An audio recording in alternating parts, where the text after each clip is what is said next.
I'm so sorry about that. Your story is really a pathetic one. But you have to shine your eyes. This is Lagos. You can stay in my house for now since you don't have a place to live at the moment. This is Amara, a gentle and loving girl who was raised by godly parents in a small village somewhere in Kogi State. She just graduated from secondary school and decided to visit her aunt in the city because she was already tired of staying in the village. Some of her mates had traveled out of the village after their graduation, and she wanted to do the same as well. She didn't want to be nicknamed the village champion by friends when they returned back to the village. She desperately wanted to travel out of the village and explore. On a fateful day, the zeal of traveling out of the village became so much when she couldn't find most of her friends to chat and have fun with. The village looked so quiet and boring without them. She picked up her phone and dialed the number of Esther, her aunt who was newly married to a handsome man based in Lagos. "Hello, Auntie Esther." "Good afternoon," she greeted with joy in her voice. "Good afternoon. Please, who am I speaking with?" Esther asked, listening carefully to know who she was speaking with. Auntie, is me Amara. Ooh, Amara, I recognize your voice now. This one you called, hope all is well?" she asked. "Auntie Esther, all is not well, ooh. I want to come and live with you in the city. I'm sick and tired of staying in the village. My mates have all traveled. I'm the only one left here in the village." "Auntie Esther, do you want my friends to call me a village champion?" she asked childishly, making a face. "No, my dear.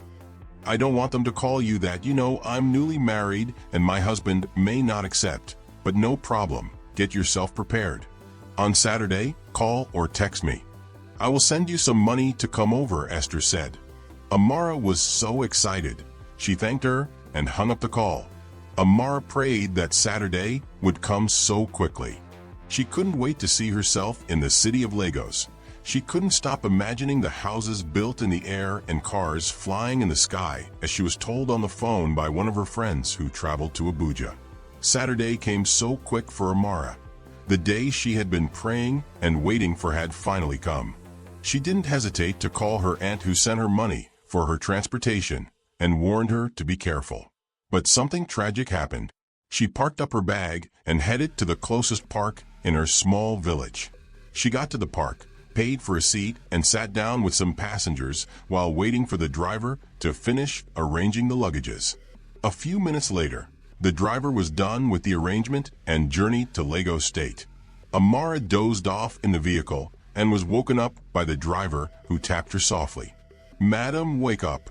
Wake up. We don't arrive Lagos," the driver said, tapping her. She quickly opened her eyes, looked round the bus. She was the only one left inside. She glanced at her wristwatch. It was an 8-hour journey, she murmured to herself, and jumped down from the vehicle with her bag. She walked for a while, dipped her hands inside her pocket, but couldn't find something. She searched her pocket and bags, but her phone was nowhere to be found. She rushed back to the park, but unfortunately, the bus had left.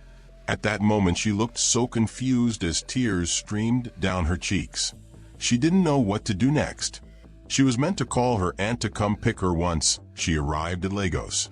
Now, her phone is nowhere to be found. With no way to contact her auntie, she kept wandering round the streets of Lagos. "Are you okay? Is everything all right? You look troubled," a voice from behind asked her. She turned to see who spoke to her.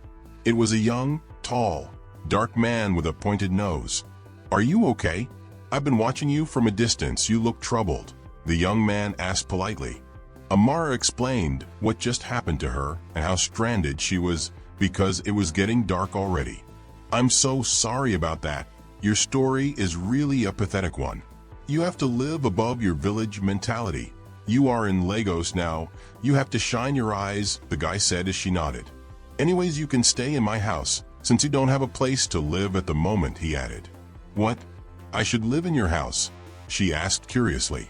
"Of course, I'm a nice guy, but if you don't want to, don't bother yourself."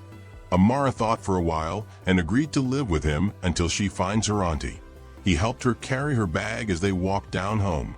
It's been 2 weeks already. Amara has been living with this gentle guy, with the hope of finding her aunt someday. Ken has been so nice to her, feeding and treating her like his own sister. Ken came back one fateful afternoon with a POS machine. He handed it over to Amara, who was staring at him. "Do you know what this is?" he asked. She looked at the POS machine for a while. "Yes, of course," she replied. "Very good. I got this so you could start a POS business by the roadside." "I don't like the idea of staying at home every day idle," Ken said. "I have a small kiosk somewhere here in Lagos. You will be using it for the main time. You don't know how happy I am to start a business here. I'm forever grateful," she thanked him. "It's nothing at all, Amara. The only thing you will be doing for me is to get those numbers written behind the ATM cards," he said. "Really? That's not a big deal then," she replied happily. Days later, Amara has started her POS business in a small kiosk by the road. She has started having customers and never failed to write down the numbers written behind the ATM cards as Ken instructed.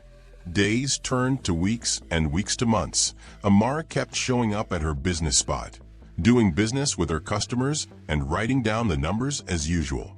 One evening, Amara returned home after work, and she gave the numbers to Ken, but couldn't help but notice the joy on his face whenever she gave him those numbers.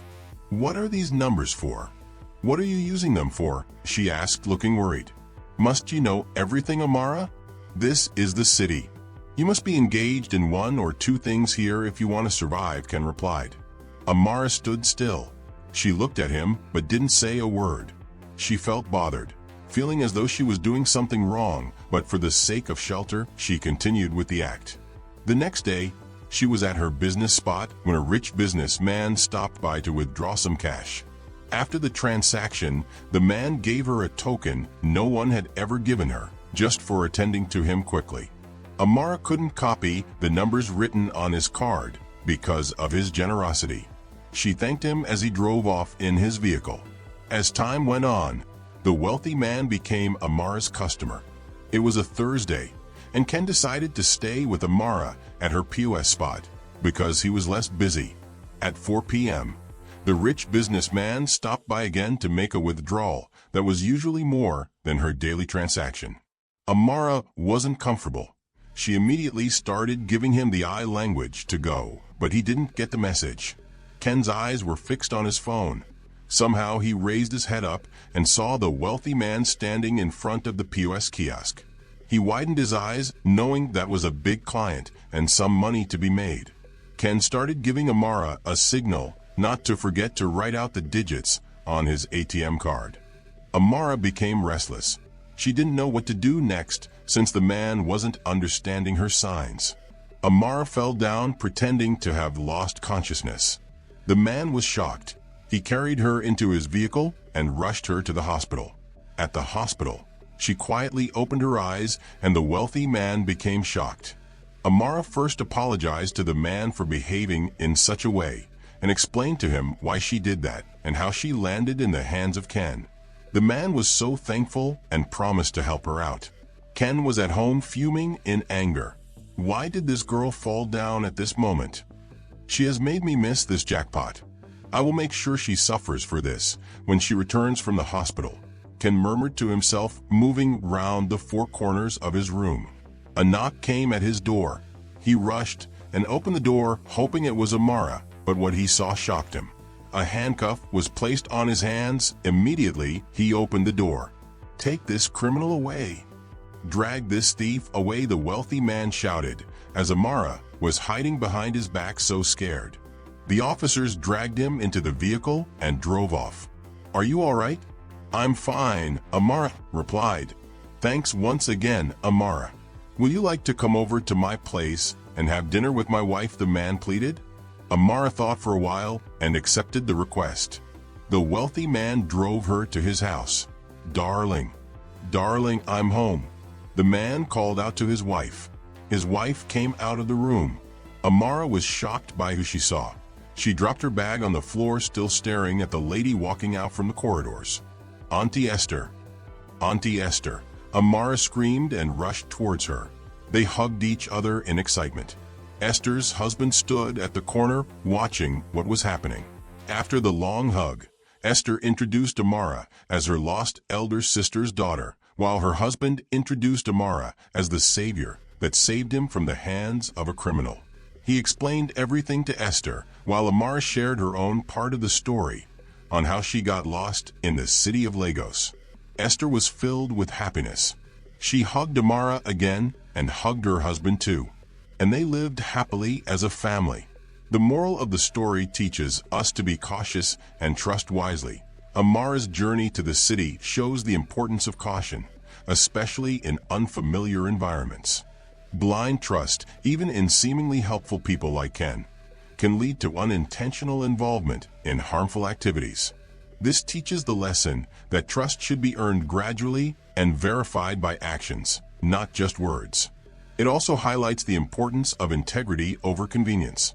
Despite her vulnerability, Amara questions Ken's suspicious requests, showing that honesty and integrity should be upheld, even when it's challenging. Acting with integrity not only preserves self-respect, but can ultimately lead to greater safety and security. Thank you for watching. I hope you enjoyed the story. Kindly share your thoughts in the comment. See you in the next one.